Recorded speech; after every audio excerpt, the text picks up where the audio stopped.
आज प्रतीक का 7th birthday था। करीबन 3 दिन से इसकी जोर शोर से तैयारियां चल रही थी। प्रतीक के डैड अमन ने इस बर्थडे को ग्रैंड बनाने में कोई कसर नहीं छोड़ी थी। दोपहर से ही घर पर गेस्ट्स का आना जाना शुरू हो गया और देर रात करीबन 9 बजे शुरू हुई केक काटने की ceremony. Happy birthday to you, happy birthday to you, happy birthday dear Pratik, happy birthday to you. Generally यहाँ लाइट नहीं जाती, लेकिन कमबख्त बिजली को भी आज ही जाना था। ये कहकर अमन घर की बालकनी की तरफ गया। बालकनी से देखा तो अगल बगल चारों तरफ लाइट थी और एकमात्र उन्हीं का घर था जहां रोशनी नहीं थी। अमन ने मोबाइल पर टॉर्च जलाई और सीढ़ियों के रास्ते पहुंचा नीचे मीटर रूम की तरफ। मीटर रूम के सामने लगा था एक ताला, पर जिस हिसाब से उस पर जंग जमी थी, ऐसा लग रहा था मानो महीनों से किसी ने उसे नहीं खोला।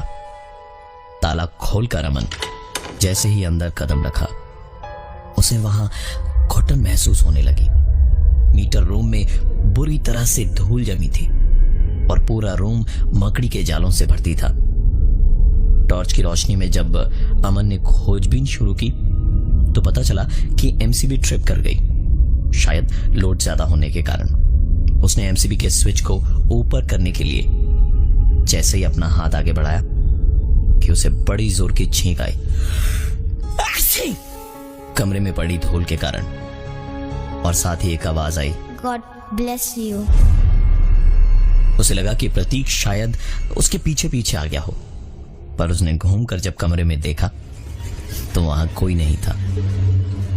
अमन को यहां चीजें सही नहीं लग रही थी, इसलिए उसने एमसीबी के स्विच को ऊपर किया और मीटर रूम का ताला लगाकर ऊपर जाने को तैयार ही हुआ था कि उसे लगा शायद कोई उसके पीछे खड़ा हो। अमन की हिम्मत नहीं हुई पीछे घूमकर देखने की, इसलिए वो सीढ़ियों पर चढ़कर ऊपर की ओर जाने लगा। अमन महसूस कर पा रहा था कि कोई उसके पीछे पीछे सीढ़ियों पर चढ़ रहा है, इसलिए उसके बढ़ते कदम एकाएक रुक गए और जैसे ही वो रुका, कोई उसके ठीक बगल से दौड़ता हुआ ऊपर चला गया, जिसे अमन देख भी ना सका। जो चीज दिखाई दी वो थी उसके सामने बंद होता दरवाजा। अमन दौड़ता हुआ ऊपर गया और दरवाजा खोलने की कोशिश करने लगा, पर दरवाजा दूसरी तरफ से लॉक था। उसने जोर जोर से दरवाजे पर हाथ मारना शुरू किया और सोचने वाली बात यह है कि दरवाजे पर दस्तक कोई दूसरी तरफ से भी दे रहा था। करीबन 1 मिनट तक यह सिलसिला चलता रहा और उसके बाद दरवाजा अमन की बीवी ने खोला और पूछा, तुम यहां क्या कर रहे हो? अमन ने जवाब दिया कि लाइट चली गई थी तो मैं चेक करने नीचे आया था। अमन की वाइफ ने उससे हंसते हुए कहा कि मेरे परिवार वालों से नजरें बचाए रखने के लिए अब तुम झूठ भी बोलने लगे। चलो पार्टी में, सब तुम्हारा इंतजार कर रहे हैं। अमन की बीवी और पार्टी के दूसरे लोगों की बातें माने तो लाइट गई ही नहीं थी। पार्टी खत्म हुई, सब लोग अपने अपने घर चले गए, पर अमन किसी गहरी सोच में डूबा था और रात को सो नहीं पा रहा था। पानी पीने के लिए कमरे से अमन हॉल में गया तो उसने अपने बेटे के कमरे से आती एक आवाज सुनी। उसने कमरे में जाकर लाइट जलाई तो देखा प्रतीक बड़े आराम से सो रहा था, पर तभी एक गाड़ी आई और उसके पैरों से टकराई। अमन ने उस गाड़ी को उठाया और अपने बेटे के कमरे का दरवाजा बंद कर उस गाड़ी को हॉल में डाइनिंग टेबल पर रखा और फ्रिज खोलकर पानी पी ही रहा था कि पीछे से आवाज आई, आइस पाइस। पलट कर देखा तो पूरे डाइनिंग हॉल में कोई नहीं था। अमन की हालत खराब हो चुकी थी। वो अपने कमरे में गया और सोने की कोशिश करने लगा। तभी उसने एक आवाज सुनी। ये उसके घर की छत पर किसी के दौड़ने की आवाज थी, पर आंख खोल खुलते के साथ ही वो आवाज बंद हो गई। यह सिलसिला काफी देर तक चलता रहा। आंख लगती तो आवाज आती और आंख खुलती तो आवाज बंद हो जाती। अमन से रहा नहीं गया। वो हिम्मत कर छत पर चला गया। काफी देर इधर उधर झांकने के बाद भी जब उसे छत पर कोई नजर नहीं आया तो वो नीचे जाने के लिए आगे बढ़ा ही था कि उसकी नजर पानी की टंकी के नीचे गई। दूर से ऐसा लग रहा था मानो कोई वहां बैठा है। नजदीक जाकर अमन ने अपना सर झुकाया और पानी की टंकी के नीचे देखने लगा। पता चला कि उसने जो कुछ भी दूर से देखा था वो उसका वहम था। जैसे ही वो पानी की टंकी के नीचे से अपना सर निकाल रहा था कि किसी ने पीछे से उसकी पीठ पर मारते हुए कहा, धप्पा। अंधेरे में हुई इस घटना से अमन पूरी तरह चौंक गया था और हड़बड़ में जैसे ही उसने अपना सर उठाया वो पानी की टंकी से जा टकराया। अमन के सर पर बड़ी तेज चोट लगी थी। अमन ने तुरंत अपना होश संभाला और सीढ़ी की तरफ भागा। छत का दरवाजा बंद कर वो नीचे जा रहा था और उसे लग रहा था जैसे ठीक पिछली बार की तरह कोई उसके पीछे पीछे आ रहा है।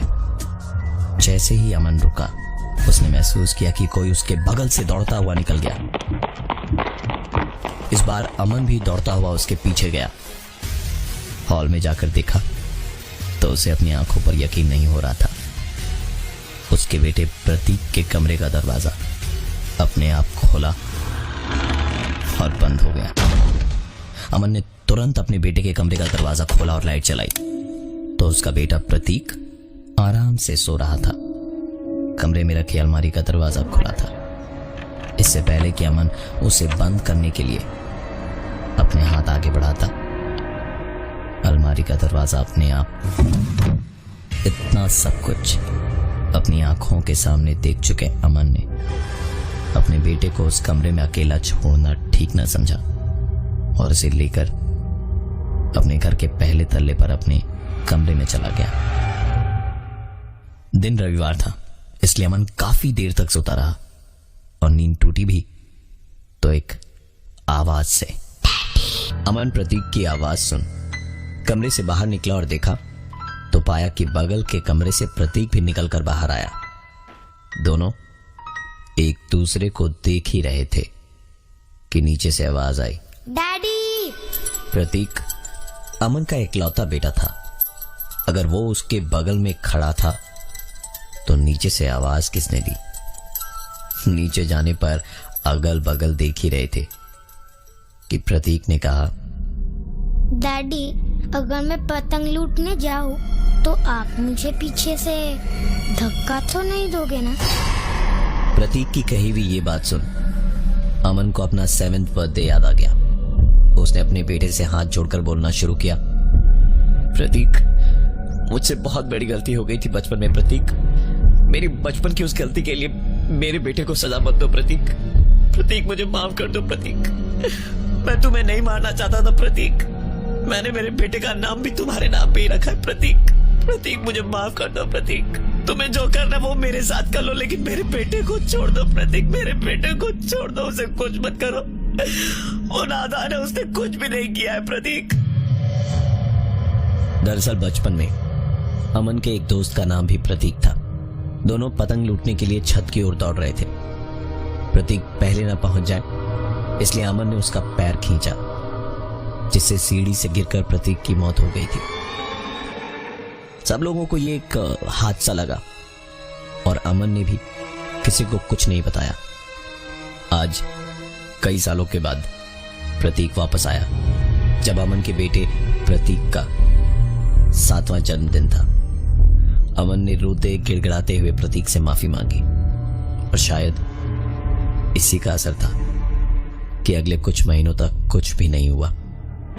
इस घटना के 4 महीने बाद एक रोड एक्सीडेंट हुआ जिसकी वजह से अमन आज व्हील चेयर पर है और वो कभी भागकर सीढ़ी नहीं चढ़ पाएगा।